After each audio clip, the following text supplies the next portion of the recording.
Imagine yourself creeping through the woods, adrenaline pumping, searching for your target. You hear a noise to the left.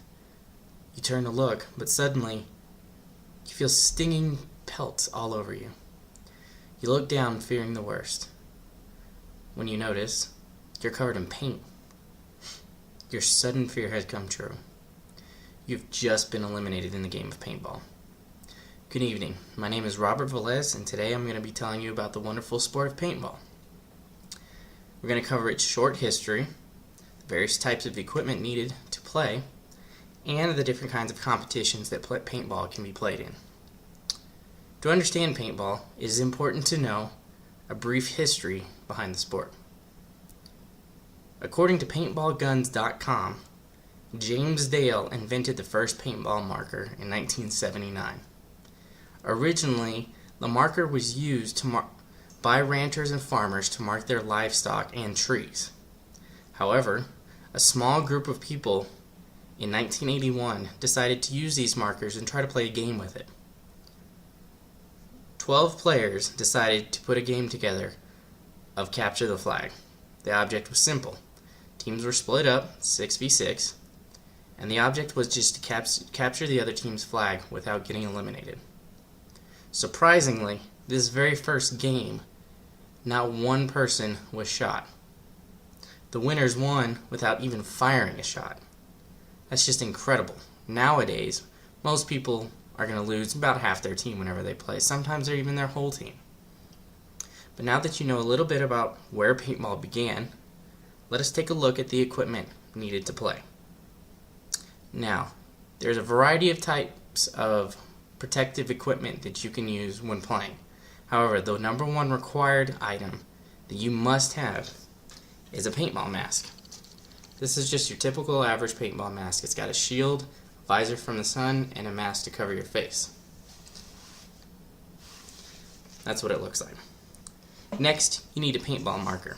Now personally, I have a Tippmann A5, but there's a number of different types of paintball markers out there. This is mine. This is the CO2 canister. You can also use compressed air. It's really up to you. This is what actually shoots the paintballs. The marker itself, the stock, this is the hopper that holds the paintballs, and this is the barrel. Now notice I've got an extended barrel. This is a shorter barrel that came with the gun. I decided to purchase a longer one. So as you can see, different markers have different customizations with them. Now finally, the most important thing that you actually need are paintballs. Now paintballs come in a variety of colors, and even the paint itself comes in different colors itself. The paintballs are used to indicate whether you're out or not once you get shot. Usually the rule is if there's a quarter size of paint on your body, that means you're out. These paintballs will be loaded into this hopper right here. Just open this up, put it down in here, close it, and you're good to go. You're ready to fire. Now that we have our gear, we can go over the various types of competitions that we can play in. There are three main types of competitions. The first of which is called woods ball. This is essentially just a group of people going out into the woods, either recreationally or as part of some kind of league-sponsored event, just going out into the woods and creating games out there. Now again, earlier I mentioned Capture the Flag. However, there's games such as VIP, where you have one person on each team that's the VIP, president, whatever you want to call them, and the object of the game is for the other team to eliminate them. There's also games where you have one side defending an area and the other side is attacking. All this is done out in the woods. It's great because you can just go anywhere you want, no boundaries, and just have fun. The second type of competition is called speedball. Now this is probably the most popular that you'll see that have leagues involved. Usually it's a netted enclosure with inflated bunkers lining the entire course. Most of the time it's Capture the Flag. You just have a flag on either side, teams are split up. As soon as the referee blows the whistle, the teams try to eliminate each other and capture the other team's flags. A few years ago, this event was even shown on ESPN2, and you could just watch teams going at it in speedball. The final type of competition that I want to talk about is scenario paintball. This is probably the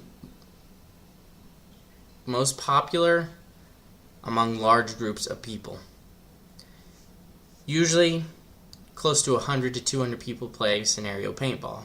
However, I've even heard of up to 900 people playing. What scenario paintball is, it varies from large-scale war games to capture the flag scenarios.